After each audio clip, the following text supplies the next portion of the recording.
अब आपको ईरान युद्ध के बारे में बताते हैं। आज वहां से सबसे बड़ी खबर यह आई है कि अब अमेरिका दिन में भी ईरान पर हमले कर रहा है। आज अमेरिका ने हॉर्मुज के पास ईरान के एक सैन्य अड्डे पर लगभग 90 मिनट तक जबरदस्त हमला किया। ईरान इसी सैन्य अड्डे से हॉर्मुज के रास्ते से गुजरने वाले समुद्री जहाज़ों पर हमले करता था। सबसे बड़ी बात यह है कि अप्रैल के बाद अमेरिका अब पहली बार दिन में ईरान पर हमले कर रहा है। अमेरिका ने आज एक बार फिर ईरान के चाबहार पोर्ट पर हमला किया है और उस हमले की आज आप ये पहले तस्वीरें देखिए।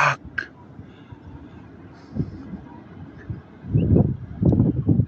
यहाँ यहाँ की दिगा जबारती रहा अला यहाँ की दिगा रहा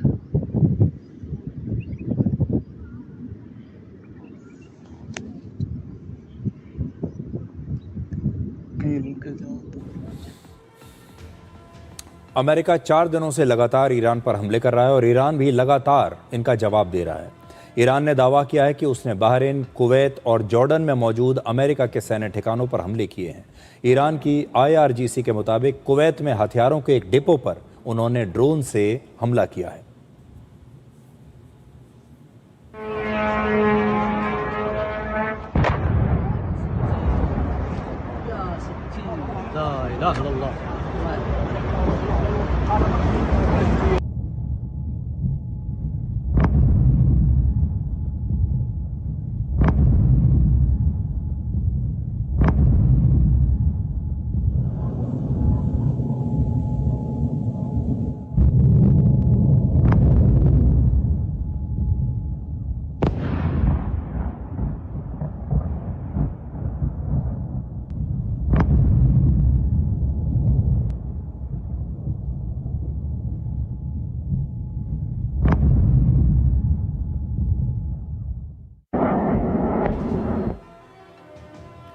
बहरीन के मुताबिक उसने ईरान के हमलों को नाकाम कर दिया है और अब आप देखिए कि कैसे बहरीन अपने एयर डिफेंस सिस्टम से ईरान के मिसाइल्स और ड्रोन्स को हवा में ही नष्ट कर रहा है। उसकी तस्वीरें भी आई हैं।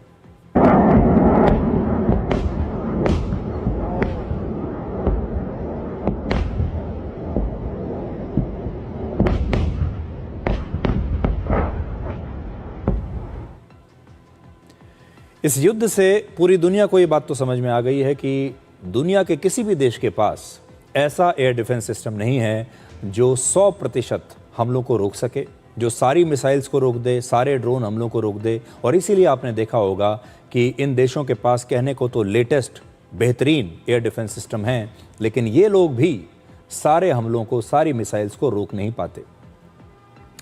आज अमेरिका के राष्ट्रपति डोनाल्ड ट्रंप ने ईरान को धमकी दी है कि वो जल्दी से अमेरिका के साथ समझौता कर ले, वरना ईरान के पास कुछ नहीं बचेगा। You better make a deal. You're not going to have anybody left. We're being very careful with the civilian population, as you know, but I said you better make a deal. You're not going to have anything left. एक खास बात यह है कि Iran का जो नेतृत्व है, ईरान के जो नेता हैं, वो कोई इंटरव्यू नहीं दे रहे, कोई सार्वजनिक बयान नहीं दे रहे। और अमेरिका के जो राष्ट्रपति हैं, आप देखेंगे हर दूसरे या तीसरे दिन वो कहीं ना कहीं इंटरव्यू दे रहे हैं। अपना बयान तो लगभग रोज़ वो टीवी पर आकर देते हैं, किसी न किसी मीडिया से बात कर रहे हैं, लगातार इंटरव्यू दे रहे हैं, सोशल मीडिया पर रोज़ वो कुछ ना कुछ बात लिख रहे हैं। ये दोनों देशों का जो एक बहुत बड़ा अंतर है, इसे आप समझिए। आज ईरान की IRGC ने पूरे पश्चिम एशिया से होने वाली तेल और गैस की सप्लाई बंद करने की धमकी दी है। इस समय हॉर्मुज से एनर्जी की सप्लाई बहुत कम हो रही है और ऐसा माना जा रहा है कि ईरान हूती विद्रोहियों के साथ मिलकर रेड सी के समुद्री रास्ते को बंद कर सकता है। पश्चिम एशिया में एनर्जी की सप्लाई के 2 सबसे बड़े महत्वपूर्ण रास्ते हैं। पहला है हॉर्मुज और दूसरा है ये रेड सी का रास्ता। अब ईरान ये कह रहा है कि हॉर्मुज का रास्ता तो हम बंद कर ही देंगे, जो दूसरा ऑल्टरनेटिव रास्ता है रेड सी वाला, उसे भी हम बंद कर देंगे। और अगर ऐसा हुआ तो फिर दुनिया में तेल की बहुत कमी हो जाएगी, एनर्जी की कमी हो जाएगी। बहुत बुरा असर पड़ेगा तेल की सप्लाई पर। इस समय रेड सी के रास्ते से हर रोज लगभग 42 लाख बैरल तेल की सप्लाई हो रही है, और अगर यहां भी ईरान ने इस रास्ते को बंद कर दिया तो फिर काफी मुश्किल पैदा हो जाएगी।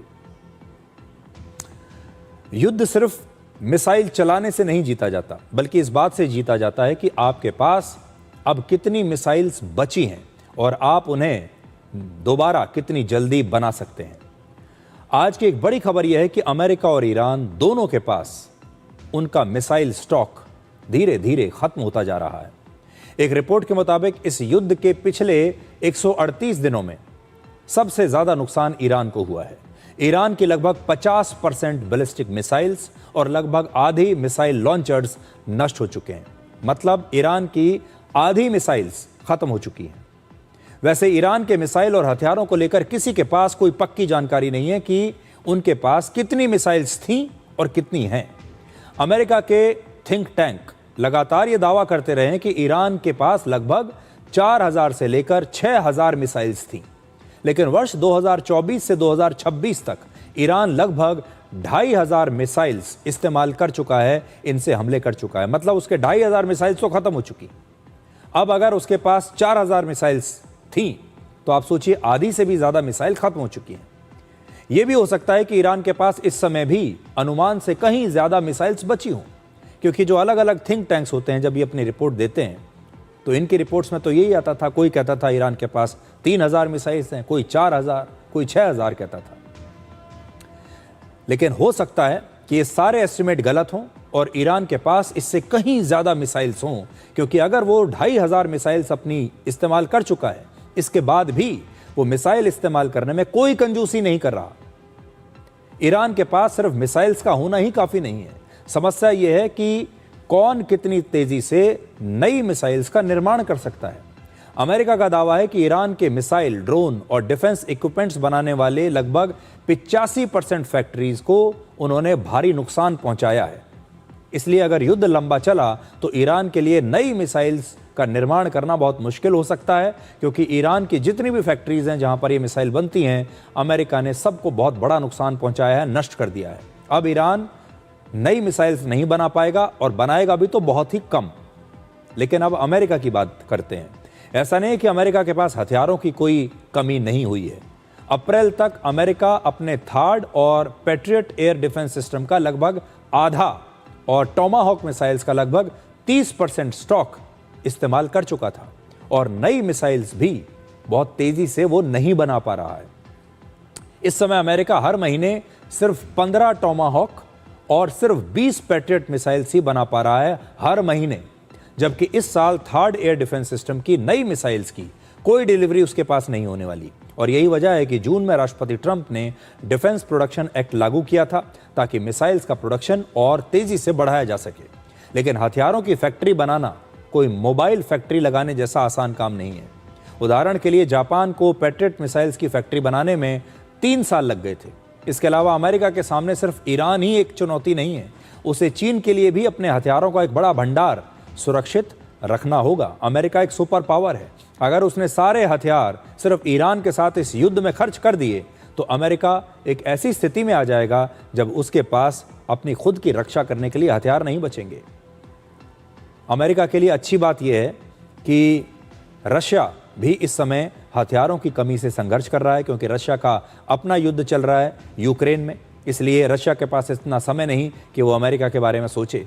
लेकिन अमेरिका का सबसे बड़ा प्रतिद्वंदी है इस समय चीन, और चीन लगातार ये देख रहा होगा कि अमेरिका के हथियार कैसे लगातार कम होते जा रहे हैं, उसकी मिसाइल्स कम होती जा रही हैं, और इस पर चीन की नज़र लगातार रहेगी। और अगर ऐसा हुआ तो अमेरिका की जो अपनी खुद की सुरक्षा व्यवस्था है, उसका अपना जो सुरक्षा कवच है, ये भी बहुत कमज़ोर हो जाएगा।